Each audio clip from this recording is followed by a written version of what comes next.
Hola, bienvenidos. Quiero empezar haciéndoles una pregunta. Cuando nace un bebé, esperamos que ya sepa caminar, hablar, leer, escribir, atarse los zapatos, cepillarse los dientes. No, ¿verdad? Sabemos que todas esas habilidades que tienen dentro de sí la van a desarrollar poco a poco a través de un proceso que requiere de nuestro modelaje. Ellos miran cómo hacemos estas cosas y de nuestras enseñanza y acompañamiento. Además, hay algunas etapas de desarrollo. Por ejemplo, antes de poder escribir, tienen que aprender a agarrar la pluma, tienen que desarrollar las habilidades de las pinzas. Para caminar van a caer muchas veces, se caen, se levantan, se caen, se levantan, nosotros los acompañamos, los llevamos de la mano. Entonces, ¿por qué esperamos que nazcan ya con las habilidades de manejar sus propias emociones? Hasta los enviamos en su cuarto para que se calmen solitos cuando están frustrados o enojados o tristes. Qué locura, ¿verdad? Esas habilidades, justamente como las otras habilidades, se desarrollan con el tiempo y requieren de nuestros modelaje, nuestro acompañamiento. Además, para el desarrollo de las emociones se requiere de la corteza prefrontal, que es esta parte del cerebro, que es la última parte que se desarrolla y empieza en los niños a desarrollarse alrededor de los 5 años. Y luego llega, las conexiones siguen formándose hasta los 25 o 30 años. Sí han recibido el acompañamiento necesario. Increíble, ¿verdad? Entonces, ¿qué podemos hacer nosotros adultos? Sobre todo considerando que nos frustra tanto y nos incomoda tanto los desbordes emocionales de nuestros hijos. Pues, primero de todo, necesitamos preguntarnos, ¿conocemos el mundo de las emociones? ¿Cómo nos relacionamos nosotros con nuestras propias emociones? Ese es un tema enorme. Hoy solamente estaremos tocando un poquito de la superficie, pero es un tema fascinante. Y además es un tema que no solamente va luego a ayudar a nuestros hijos a ser emocionalmente más sanos, sino que también nosotros vamos a crecer como personas. Entonces es un viaje fantástico. Ahora, yo fui una mamá emocionalmente analfabeta por muchos años.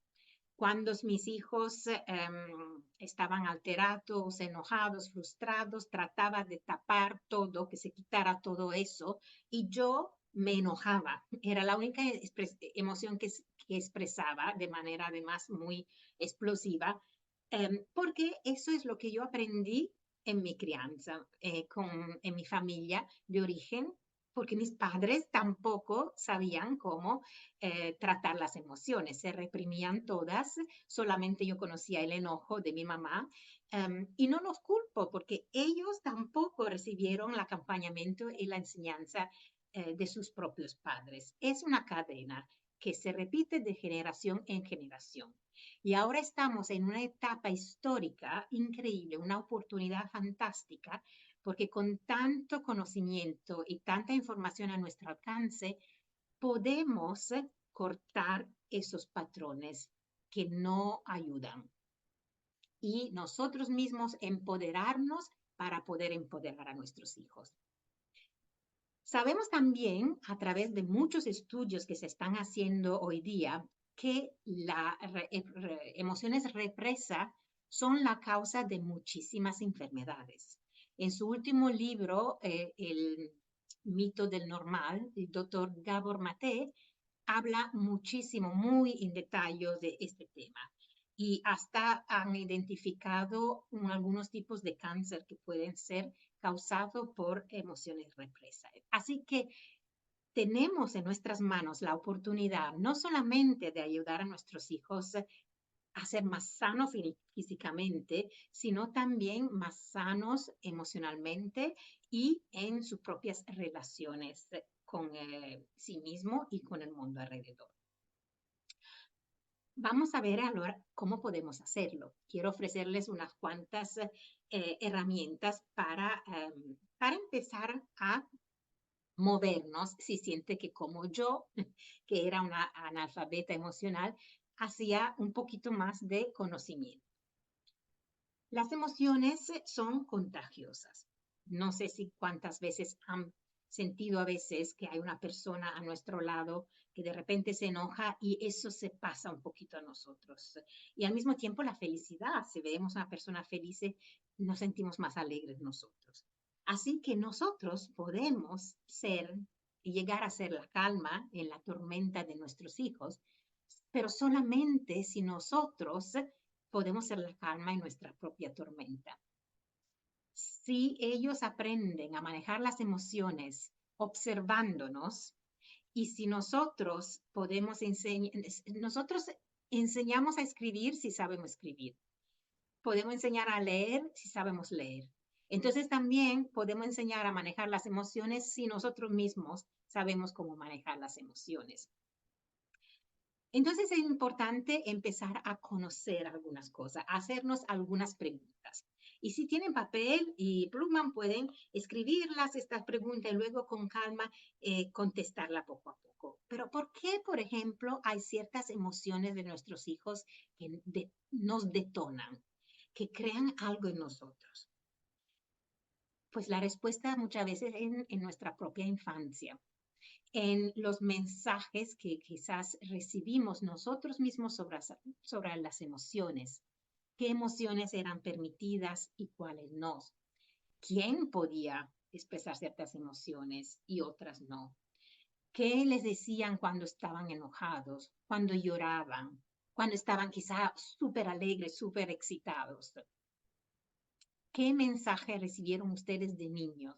Porque eso es posible que estos mensajes sigan dentro de sí. Entonces, de repente, quizás se habían quedado dormiditos por muchos años, luego llegan nuestros hijos y hacen cosas, manifiestan emociones que de repente detonan todos estos mensajes que habíamos recibido, experiencias que hemos tenido. Entonces es importante conocernos un poco, conocer un poco de nuestro pasado, no para quedarnos ahí, sino para liberarnos de eso y poco a poco ir progresando.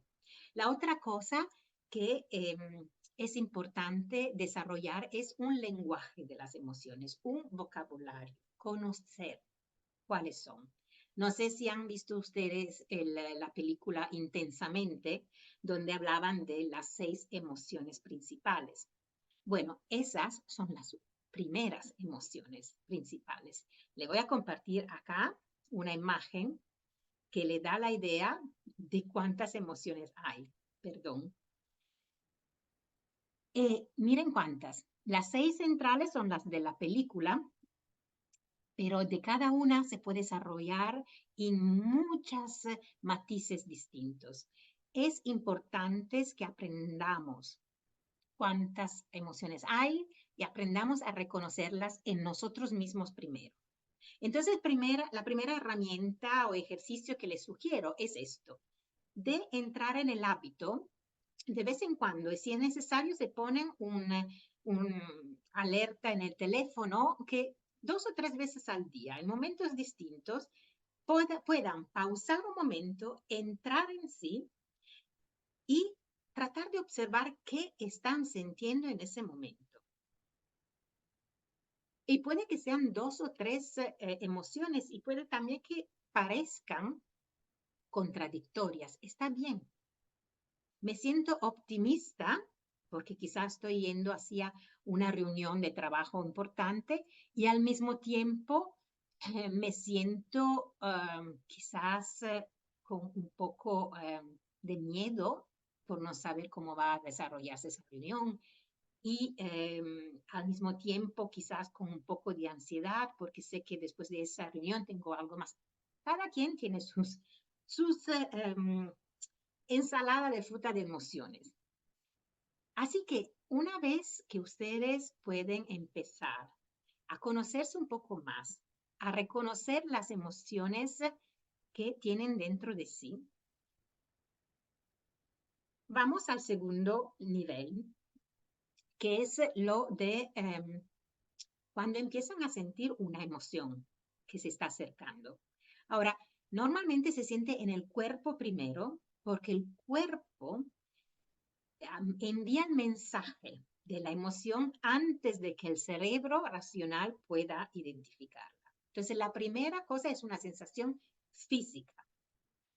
Puede ser un calor que de repente nos llega, cubre, o pueden que ser las manos de repente se ponen fría, o empezamos con una palpitación. Cada uno es un mundo y su cuerpo reacciona de una forma u otra. Lo importante es empezar a conocernos, a notar. Muchas veces estamos tan distraídos con todo que no notamos nuestras propias reacciones. Entonces, notar que está ocurriendo algo y observarnos, ¿qué es esto? Preguntarnos, ¿qué es lo que estoy sintiendo? Ya hemos practicado darle un nombre a las emociones, así podemos empezar a reconocerlas. Y recordarnos que las emociones son energía en movimiento. ¿Qué pasa? Emoción. Así que está llegando, es esta emoción. ¿Qué quiere comunicarme esa emoción? Porque además las emociones quieren comunicarnos, es un lenguaje corporal, quieren comunicarnos algo. ¿Qué necesidad tengo en este momento? Hacernos toda esa pregunta para entender más. Y luego darnos, nombrar la emoción, porque sabemos que cuando nombramos la emoción ya le quitamos un poco de su intensidad. Han hecho estudios sobre esto, donde, por ejemplo, personas que tenían que enfrentarse a algo que le daba miedo, solamente diciendo que sentían miedo, se sentían más tranquilos. Así que sentimos la sensación, identificamos la emoción, le damos un nombre, tratamos de ver qué necesidad quizás quieres comunicarnos, hacer una respiración profunda por un tiempo, porque ralentizando la respiración enviamos al cerebro un mensaje de que las cosas no están tan graves. Si las cosas son serias en el sentido que hay una emergencia, entonces se activan otras cosas, otras hormonas, la adrenalina, y ahí sí que nos ponemos en otra situación. Pero muchas veces lo que necesitamos es podernos calmar en ese momento. ¿Ok? Nombramos las emociones, respiramos profundos y nos permitimos sentirla con toda su incomodidad. El miedo es incómodo, la frustración es incómoda, el enojo es incómodo, la tristeza es incómoda, pero son parte de nosotros. Las emociones son parte de nosotros. Y vivimos en una cultura donde se trata de escapar la incomodidad todo el tiempo. Y es una de las razones por la que nos cuesta tanto enfrentarnos a las emociones, porque no todas son cómodas. Sin embargo, podemos aprender a sentarnos con esa incomodidad porque luego nos pasa y ya está.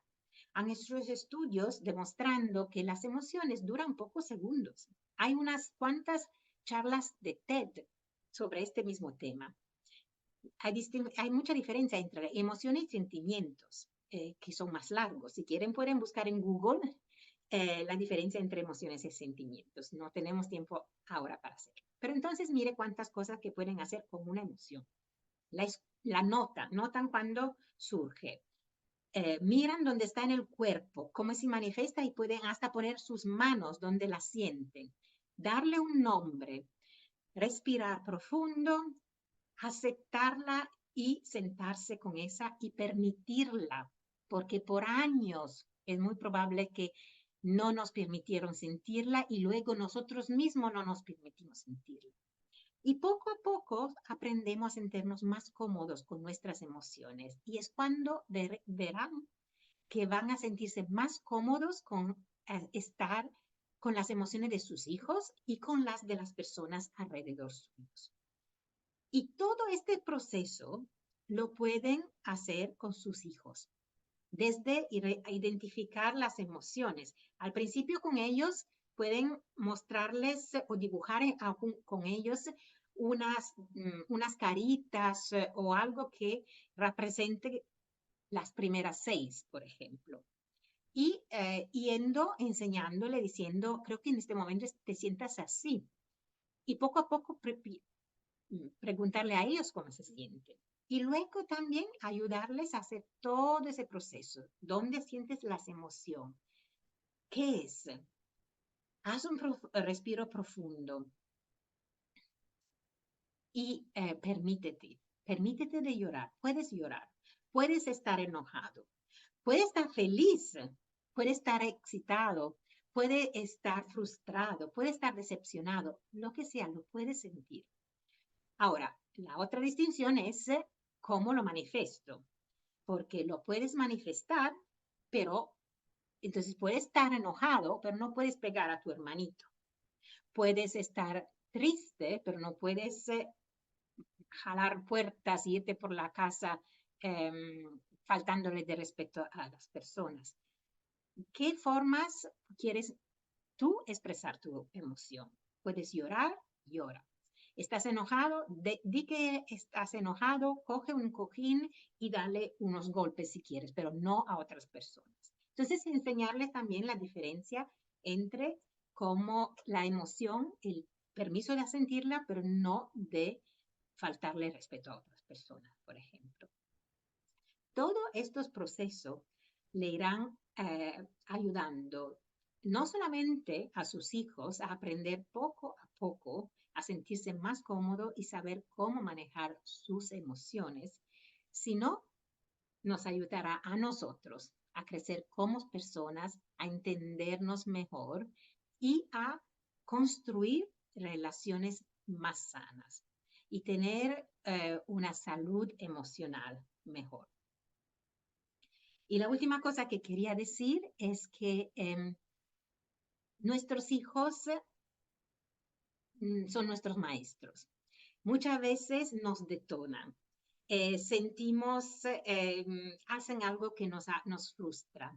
Sin embargo, si tratamos de mirar ese desafío como una oportunidad para nosotros de conocernos a nosotros mejor y conocer a nuestros hijos mejor, vamos ganando todos. No es una lucha de poder, no es ellos contra nosotros.